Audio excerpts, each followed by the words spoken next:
Welcome to this channel. Please don't forget to like this video, comment, share, and subscribe if you are watching for the very first time, and press the notification button so that you'll be able to enjoy our video whenever we upload. Mr. Chinedu Michael, the ongoing, prosecution of leader of IPOB, Mazi Nnamdi Kanun, has reached a concrete stage, a critical stage. But surprisingly, the next sitting happened to be the day of Salah. What do you think is happening? Do you think Justice Mbata will not know that there will be holiday on June 6th? That day is a May Salah. It's a Salah day. What is your take on this? I think if it's actually true, that we have 6th May, Mazi Nnamdi Kanun is going to appear in the court. That is a clear signal of judicial collapse, lapses, on people. And for me, if it is actually true and be confirmed, I think the Parliament should just make sure that everybody within that, High Court or Federal High Court in Abuja must be sacked. Because it's a national embarrassment to the Nigerian image that they are not able to factor holiday on a matter of international,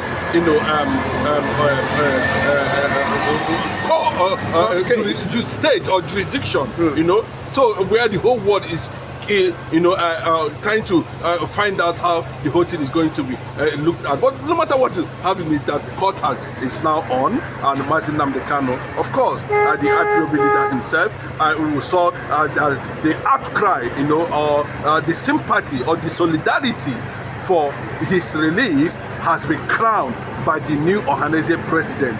John Mbata has declared that Nnamdi Kanun must be released with immediate effect, and if it is not being done, then there will be rescue options for Mazi Nnamdi Kanun, and that the Igbo, the South is no longer continue to tolerate this intimidation to the whole Igbo nation.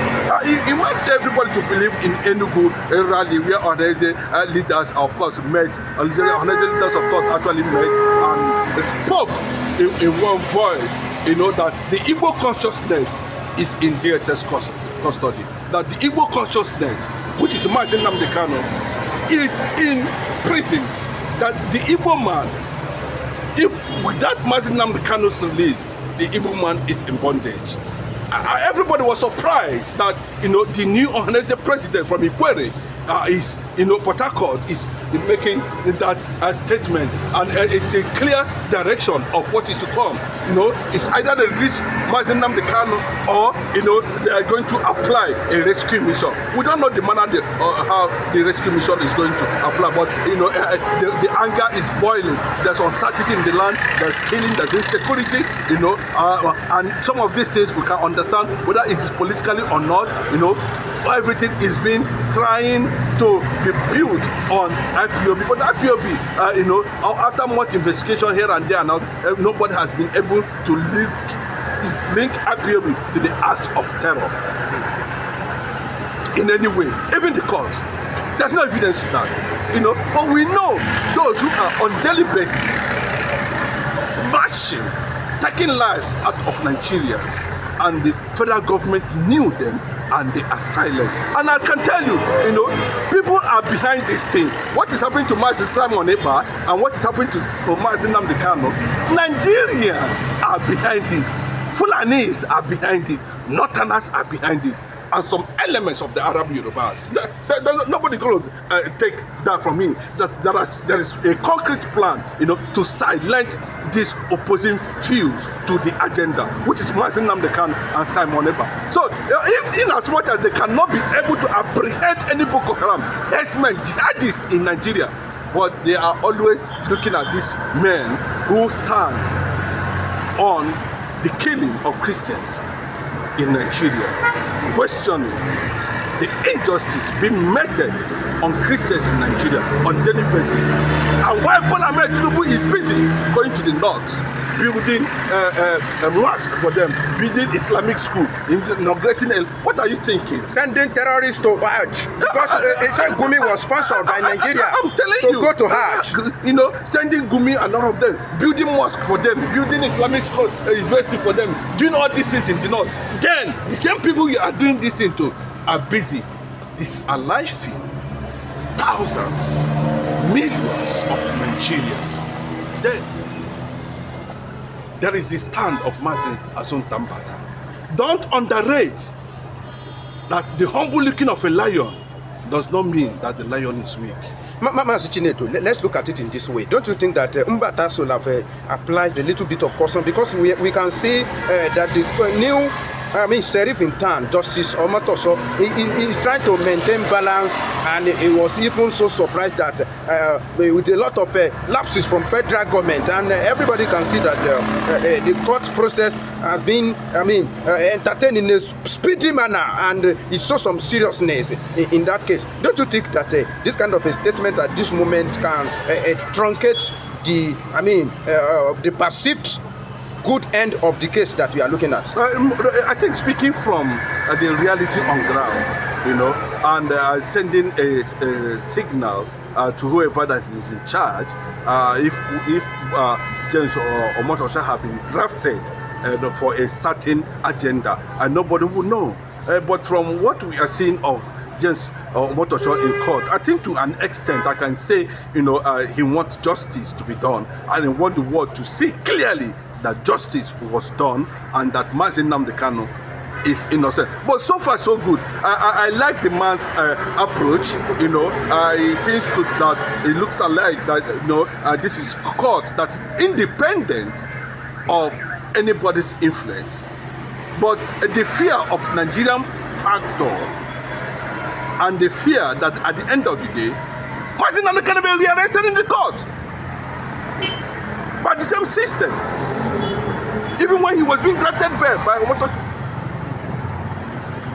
So Omotosho granted Nnamdi. No, I'm saying. I'm just saying. If you understand? A scenario. Yes, it can happen like that because this is Nigeria. We are uncertainty. Is what drives the day. Propaganda drives the day. Lies drive the day. Whoever believes in this world that Nnamdi is innocent. Even before now, we thought he has committed the highest crime. Yes. But the case is open to the public. Everybody is seeing the proceedings in the court. The presiding judge himself, is not happy with the way Nnamdi has been subjected to cruelty by the system. And we know that it's not the people, the Nigerians that are backing it. The people who are in charge of this thing is the Fulani people. The Fulani in government, the Fulani politicians, the Fulani artists propagating. Yes, because Nnamdi's voice was, roaming all over the world, roaming all over Nigeria, breaking so many consciousness that, this thing is coming, this is what it is. And the only way was to, connive to criminality and illegality and bring him back to Nigeria so that they can look for a way to continue somersaulting and advancing this wickedness in Nigeria. It's a very clear thing, I'm even hearing that some Western forces are already pumping in money, to make sure that the whole thing turns around at the end of the day. But I can tell you, the Igbo Biafrans outside Nigeria are already budgeting over 10 trillion, to put down for reality in case there's anything that will come up at the end of the day. Yes, it's possible. So Mbata is just making it very clearly that this thing has become justice delayed can be justice denied. Why are we trying to go along with you is that several times Nnamdi has been granted bail, even he has been released, but he was still rearrested. So a scenario like that may not be too, far from the reality. So it's something that somebody can project that it might happen. Maybe that is why the Mbata is talking about that they need it. So why did not talk that Nnamdi will be rescued? How do they mean? Are they going to invade DSS cell, or what do you think is going to happen? It might attract international pressure. The Igbo people can attract international pressure. The Igbo people can attract sanctions. The ICC might come in. You know, an independent organization might decide to get the presidency attention. You know, the Nigeria can, all the politicians in Nigeria, including the judiciary, can be shut down by the international community. You know, yes, there can be sanctions. The US can decide to say, okay, it has gone to this level, you know, and they can decide to introduce, you know, a decolonization of the judiciary. You know, it can happen. You know, and every sanction may be applied. Yes, and these things can be part of the rescue mission of the direction I feel that Mbata is talking about, because Mbata is not a small man. You know, he has been a senator in Nigeria. He was the one that bred and made Wike the first local government chairman. The local government chairman, his local government chairmanship experience was the same man from Ikwere. So I can tell you that Mbata is not a small boy in this attracting international community into this. We are talking about a man that has not done anybody wrong, whose offense. Then how come that 54 years plus the Igbo man has never become president? That is a clear act of, you know, marginalization. That is a clear act of conspiracy by other regions of Nigeria, and this is what you stand for. And for this reason, I say let my people go. And now everybody is saying yes. You can see what is happening in the eastern part of the country. Nobody wants to talk to any governor again. They don't believe in the governor. They don't believe in any politician. Nnamdi Kanun has become law and order. Even if it's in the court there, he fears no man. Even there, because he knows the ground he's standing. He is standing on the truth. It's like this thing you just mentioned is peculiar to some region, not only Southeast alone. If I'm not wrong, from Middle Belt, I'm not sure we have had a president from that axis. From Northeast, we have not had. Jonathan was an accidental president. If not for the demise of Yar'Adua, Jonathan wouldn't have become president. So it shows that it's like Southwest and the Northwest are the one rotating the presidencies. Sometimes I can't remember the time it's fall out of these two geopolitical zones. Okay. Am I right? Yes, you are very right. Look at the forces that fought the Nigerian Biafra War, and look at what Obasanjo said some time ago, that everybody that the generals that took part in the war are the ones that the merry-go-go-round. You know what? You don't know why they drafted Buhari, you know, a spent force, and bring him power to come and enjoy, you know, the spice of the war. You know, so they have compensated themselves enough. You know, so the Northwest and the Southwest, the Yorubas, you know, feel that they are the one that conquered, you know, Nigeria, fought the Nigerian Biafra War, and they are taking the spoils. And that is the picture, and that is the truth. That is the game. You know, and they still came further, you know, to fragment, you know, regions, to create an atmosphere of oppression and suppression and targeting. You see, that's the picture of what we are saying, and that's the picture, and the picture is clear. You don't know why people were saying that, you know, how come Bola Ahmed Tinubu became president since the Southwest has produced president. It's the same thing. Those who sat down and said, okay, we have won the war, according to them, which I know is not correct. And we are going to, yes, it is between, it's a secret. Why did Osowore say there's a secret memo? Who are the people that sat down and wrote, signed that secret memo? That Nigeria has an Igbo problem. And that is why the country will not move forward.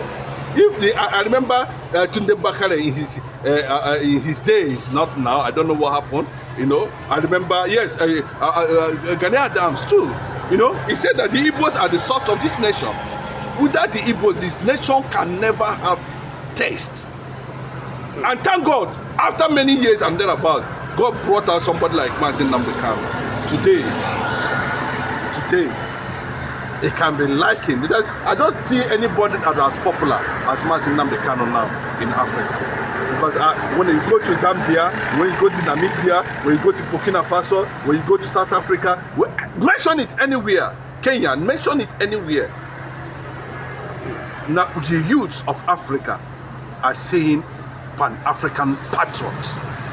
You know, the military powerhouse of Biafra, of Africa. You see, a lot of things is being factored into Nnamdi Kanun.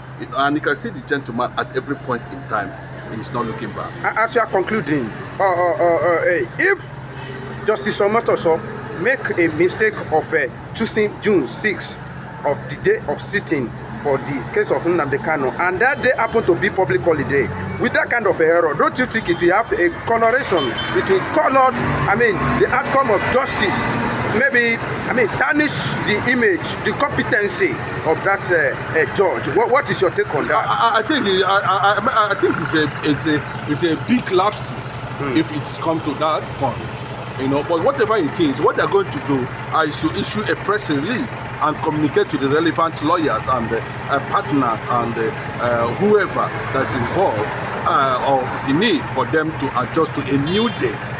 You know, I think that will, with a press release, I think that would be a big acceptable, and they should take responsibility, of any error associated without them knowing the day that they cited in their date was a Salah day, and normally it's supposed to be a national public holiday for the Muslims. Thank you very much.